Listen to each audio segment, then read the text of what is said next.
Since we are officially at the bye week, it is the perfect time to go ahead and take a look at how Caleb Williams has done so far and give him a letter grade for his first 4 games of his second season. So the first quarter of his second season. What is going on, y'all? Faiz Sports Talk back at it with another video talking, of course, some NFL here to talk about the Chicago Bears. So if you're a Bears fan, guys, please do hit that subscribe button down below. It does help me out a lot when you guys do so by subscribing to the channel. And guys, hit the bell icon so you're notified every time I drop a new video. I want to give a quick shout out to the sponsor for today's video before we get started, and a shout out to Profit X, America's #1 sports prediction market, where users play against each other instead of the books. And so because of that, you'll almost always get the best odds on any total spreads, money lines, and player props, guys. And right now, if you use my promo code FST, you can claim up to $200 in profit cash on your first 30 days on the site. Guys, win real money predicting sports. Terms and conditions apply. All right, so I just did this with Ben Johnson and gave him a letter grade for his performance through the first 4 games of his career as a head coach. I gave him a B+. Go ahead and check out my breakdown for that in that video.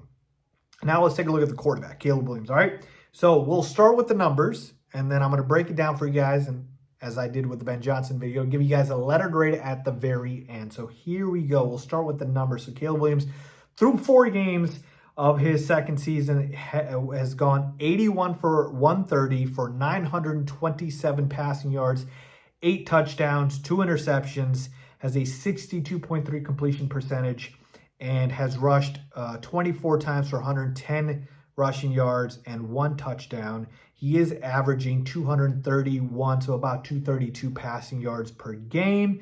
And he has taken 7 sacks thus far. So just to give you guys context here, he is on pace for just 30 sacks compared to the 68 he took last year. So cutting it down more than half, right, at the pace that he's on thus far.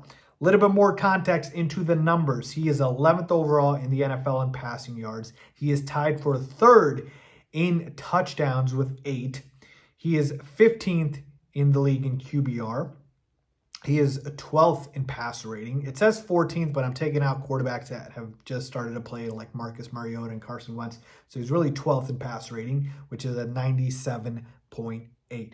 All right, so those are the full numbers. All right, so just taking a look at the numbers, Caleb has had, I would say, a massive improvement through his first 4 games compared to his first 4 games of his rookie season. And now, yeah, that's absolutely expected. No doubt about it. You should be better from your rookie season to your second season. But how much better is really the question, right? So first 4 games of his rookie season, Caleb had 3 touchdowns to 4 interceptions. First 4 games of the second season, 8 touchdowns, 2 interceptions. So touchdowns went from 3 to 8, and interceptions went down from 4 to 2. That's great. That's huge. That's awesome. That's exactly what you want to see. The yardage went up, passer rating doubled, QBR doubled, and passer rating improved. Okay, so all of the numbers were much better. So 35.6 QBR to 62, and then the pass rating was 72 and went to 97. So you had a jump that took place, and that's exactly what you want to see. All right, the jump, statistically, you definitely want to see that. And of course, obviously, eye test wise, you see the jump as well. The Bears are 2-2, but here's the thing: the win-loss record, I'm going to not weigh as heavily as the individual numbers because it is a team sport, right? We do know the quarterback position is the most important, but I don't want to, fault Caleb too much for the losses or give him too much credit for the wins unless I know specifically that he deserves it. And so to me, that's why I want to look at the individual numbers more. And so the numbers tell me that Caleb has taken a leap, at least thus far, through the first 4 games of the season. And so to me, taking a look at that and then just taking a look at how he's played. Obviously, we had the monster performance against the Dallas Cowboys in which he threw 4 touchdowns, almost had 300 yards. And I know people are going to say that's the Cowboys defense. Everyone has torn them up. But to me, even in the other games, Caleb has not made mistakes. Caleb has driven you down and led you to game-winning touchdowns, right? Whether that be the Raiders game or put you in a position, but the team doesn't come through right, in other instances. So in the first game, right, with the Vikings, I thought Caleb played, well to start the game and then sputtered a little bit, but then, rebounded. And I feel like we just choked that one away. I don't know how much blame I'm putting on Caleb Williams on that one. I'm not putting a lot, actually. I think I remember that was the game where you went back and looked at the tape, and Caleb went through his progressions, made all the right reads. There weren't any huge miscues. The Lions game, obviously, they completely stomped us, but I didn't think that was Caleb's fault. The defense couldn't stop a nosebleed. And then, obviously, we had the last 2 games. So, through these 4 games, Caleb Williams has played good football, protecting the rock, not turning it over, right? Literally, the 2 picks, think about it. One was one of the best plays I've ever seen from a defensive end in Max Crosby. I mean, that was ridiculous what he did with batting the ball and then catching it. And the other pick was literally Caleb forcing it against the Lions because he wanted to make something happen, and he's on the run and he just throws it and it gets picked off. So, none of these were like the egregious Geno Smith type of interceptions either. So the kid barely turns the football over. Again, knock on wood. I don't want to jinx him, but that's awesome to see. And so we're talking 9 total touchdowns. I didn't even account for the rushing TD. So to me, he's playing good football, going through his progressions, not bailing in the pocket, standing strong, delivering the football.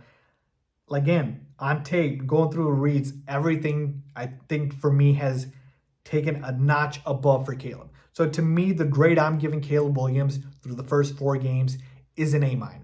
Okay, A-. I thought, hey, maybe I should do a B+ just like Ben Johnson, but I'm going to go a little bit higher here because to me, Caleb, for all intents and purposes, is playing like a top 10 quarterback.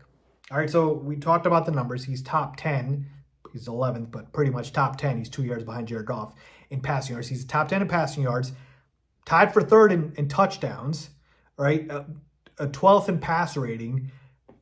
You get my point here. Top 10 in these categories. And then I can give you the quarterbacks that, I think are playing better than Caleb. But then after that, it's like, okay, who else is there? So to me, Josh Allen, Lamar Jackson, Justin Herbert, Patrick Mahomes, obviously, a lot of people don't like or think this is sustainable, but Daniel Jones obviously has been balling out. Baker Mayfield, Jared Goff, okay, that's 7 quarterbacks right there that you can say, okay, they're playing better than Caleb Williams. And then you get to a group of guys where it's like, okay, yes, some could argue that they're playing better than Caleb, and some might say that they're either on the same playing field or they're playing worse than Caleb. And that group is a Jalen Hurts. I know his team is undefeated, but Hurts' passing-wise numbers hasn't been great, and I don't think he's looked too impressive. Dak Prescott's another guy, a little up and down, but he's been solid. Jordan Love, Drake May, and then I'd put Caleb right in that tier. So that's a top 10 quarterback group to me. So if you are looking like a top 10 quarterback through the first quarter of the season, then I got no choice but to give you at least an A-. I'm not going to go ahead and say A+, right, or even an A, because that would mean that Caleb is literally playing like a top 5 quarterback. If you had the start that Danny Dimes did, I'd say, oh yeah, that's an A+ through the first 4 games of the season. But even Danny Dimes has come down to earth. We know that. So I think A- is fair for Caleb for how he has looked thus far through the first 4 games. I think I've been pretty impressed with the kid. To me, the fact that he doesn't turn the football over and still makes explosive plays, just, that says a lot to me about him, because that's a special trait that not a lot of quarterbacks have. I mean, we just had a guy here in Chicago, right, Jay Cutler, who had a cannon for an arm just like Caleb, but he would turn the football over a lot. Caleb doesn't do that, so that's awesome to see. And then I didn't even mention this, but, you've got a guy in Rome that's producing with Caleb like a top 10 receiver as well. He's 2nd in receiving touchdowns. He's, top 10 in yardage. So Caleb is supporting a top receiver as well. So all of those things combined, I think A-, for all intents and purposes, is a fair grade to give Caleb Williams through his first 4 games of his 2nd season. All right, so to me, that's where I'm standing with this. Again, I've given you guys the numbers, the performances, and rated him or ranked him against the other quarterbacks in the NFL. I want to know from you guys where you would put Caleb Williams or excuse me, what grade you would give Caleb Williams for his first 4 games of his NFL career. Let me know what you guys think, man. Do you agree with me with an A-, or is it less or more? Leave a comment down below with your thoughts as always. Thanks for watching.